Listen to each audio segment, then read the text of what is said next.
Assalamualaikum and greetings everyone. We are still on directional derivative of a scalar field. So as you know from the previous video, directional derivative of f in the direction of unit vector u is equal to del f or grad of f, a dot with a unit vector, and the result will give you a scalar. So now let's look at the interpretation of the directional derivative. Okay, let's say you're given z equals f of xy. So in 3D, that would be a surface. So let's say here we have a surface, okay? And then we have a unit vector u. So let's say this is a unit vector u. Now, if you draw a vertical plane in the same direction as unit vector u, we have a plane and we have a surface, and the two surfaces intersect. And from the intersection of the two surfaces, which is a plane in the same direction of u, and the surface z equals f of xy, we have an intersection curve. So the black line here is the intersection curve between the two surfaces. And on the intersection curve, we have different points. We have many points. So on this point, we have different slope of a tangent line. So we have the blue line there, which is the slope of a tangent line. But if your point is here on the curve, then we have different slope of a tangent line. So directional derivative of f represents slope of a tangent line. So the slope of a tangent line would be in the same direction as unit vector. Okay, so it can also be considered as rate of change of f. So you want to know what happened to f. Will it be positive? Will it be negative? Will it increase or decrease if you move from point P x naught y naught z naught, which is on the surface, in the direction of u? So directional derivative can be considered as slope of a tangent line, and also it can be considered as rate of change of f. So you want to know what happened to f if you move in the direction of u. So it can be considered as slope of a tangent line, or it can be considered as rate of change. Okay, so if you have a point on the curve here, so let me erase some of it. So if you have a point on the surface, okay, we can find the maximum and the minimum value of duf. So from the diagram here, on the surface we have many points. So we want to know in which direction should we move. So let's say you're here. You want to know on which direction, according to which direction should you move so that you have maximum slope of a tangent line or maximum rate of change. Or you can also determine the minimum rate of change or the minimum slope of tangent line. Okay, let's look at the next slide here. As you know, directional derivative of f in the direction of u is given as del f, or the gradient of f, dot u. Okay, so from engineering math 1, you know that this is equal to, the definition of the dot product is magnitude of del f dot with the magnitude of u times cos theta, where theta is the angle between these two vectors. But we know u is a unit vector, which means that it is equal to 1. So simplify this, we get the magnitude of del f times cos theta. Okay, so from here we can determine the maximum and the minimum directional derivative of f, because cos theta, as you know, it is between -1 and 1. So the minimum value for cos theta is -1 and the maximum value would be 1. Okay, now from there you can determine the maximum and the minimum value of the directional derivative. Now let's look at the maximum value. So the maximum value of directional derivative of f happens when cos theta is equal to 1. Okay, so when cos theta is 1, that will give you the maximum value.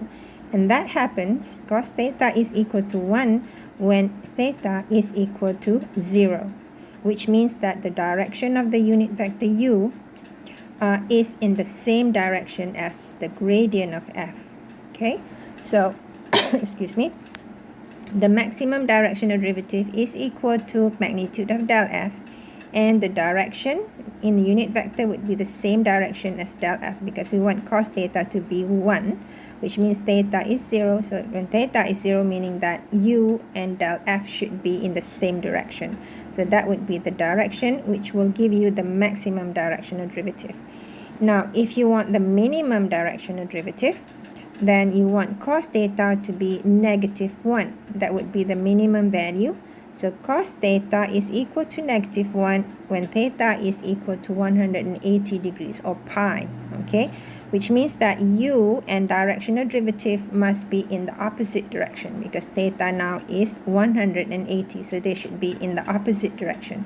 So when u and when u and the gradient of f are in the opposite direction, that will give you the minimum value of directional derivative.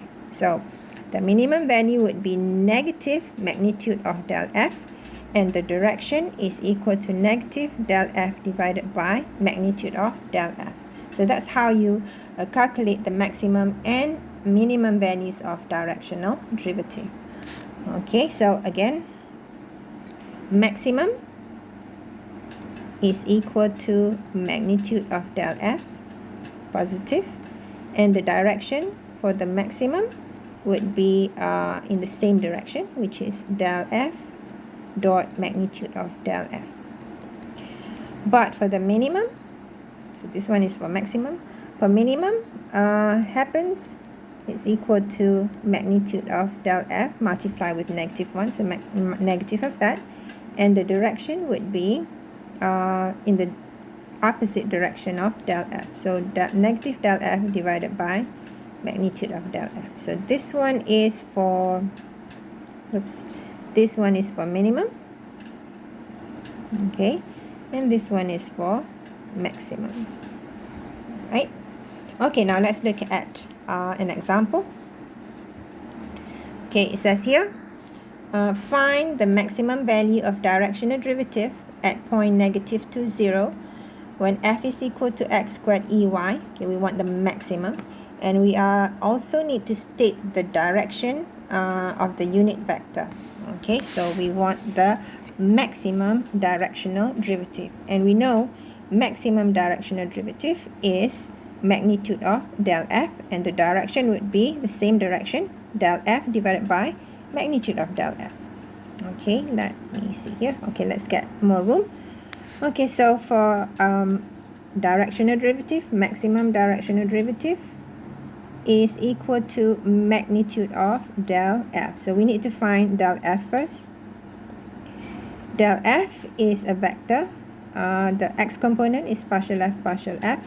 The y component is partial f partial y. Okay, differentiate f with respect to x. That will give you 2x ey. Differentiate f with respect to y. That will give you x squared ey. Okay, we want this at point -2, 0. Is that right? See? Yeah, -2, 0. So del f at point -2, 0 is equal to, so now we just replace x with -2, so we have -4 e to the power of 0, which is 1, and that will give us 4. So that is gradient of f, or del f, but remember the maximum would be the magnitude of that. So maximum duf at point -2, 0 would be the magnitude of del f at point -2, 0. So that would be the square root of -4 squared, which is 16, plus 4 squared, which is 16 as well. So it's equal to square root of 32. Okay, but we also want to find the direction in unit vector. So the direction would be the same as del f at point -2, but we want this in unit vector, so we need to divide the directional derivative with its magnitude. So we have -4i plus 4j, this one, okay, divided by its magnitude, which is square root of 32.